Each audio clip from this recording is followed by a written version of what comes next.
Hey, it's Dougie Fresh in the flesh, and I am here at my big brother's wedding in Miami.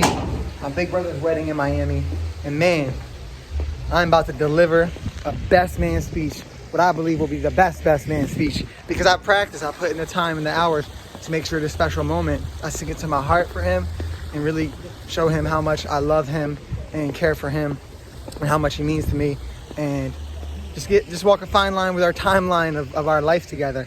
But the reason I'm making this video is I want to share a couple of practical public speaking tools and tips that I've learned over the years through Toastmasters, through speaking in front of thousands of people on Zoom, thousands of people in person, and being around some of the most successful public speakers in the world. So, first things first is the creation process. First, really, you set an intention on what you want to create. And then the second thing is you create this creation process where you generate ideas, and literally it's sometimes it's me just in the shower thinking of things. Creating that beginning, middle, and end, creating a few stories, a few jokes, and it comes back to that intention. I want people to laugh, I want people to cry, I want people to feel the intimacy that I have with my big brother, and how much I love him. And it's different when you're doing a best man speech for me, because I'm speaking in front of family, people that have never seen me speak before. It's just a different kind of speech. It required and it demanded more from me. So I went on YouTube and watched some of the best man speeches out there, most viewed videos. And why are those best man speeches so good, so studied, right? Success leaves clues. If I'm going to dive into this speech and do it right, I want to dive in head first and make sure I'm really learning from the best. And if I committed and accepted this challenge, I want to do it justice. So taking ownership is the next thing. Taking responsibility. If it's to be, it's up to me. And that means I really did spend almost at least an hour watching these hours watching best man speeches and what worked, what didn't. Specifically, not best friends, but younger brothers to older brothers. And I generated ideas, jot them down.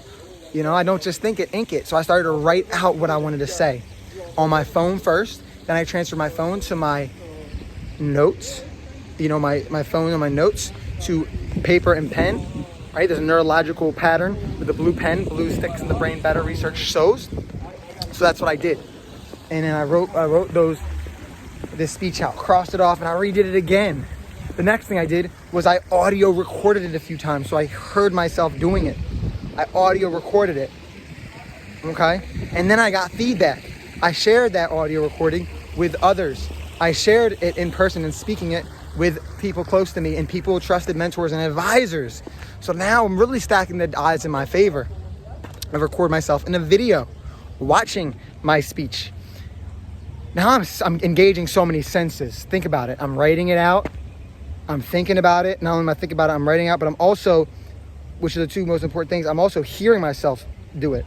And then I'm seeing myself through video. I'm seeing it from someone else's perspective, getting feedback. We need that. So that's how you stack the deck in your favor to give a great speech.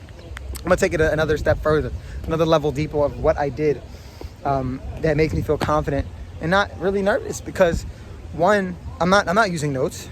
I'm going 10 minutes and I'm doing a rap in this speech. And the thing that's gonna be great about it is I went to the venue itself twice, and I was in front of the venue and I had visualized. So visualization and going to the actual location, wearing what you're going to wear when you're going to set whatever speech it may be for you.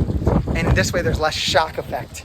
There's less shock effect when you get up there for the first time. So practice where you're actually gonna be and practice in what you're going to wear.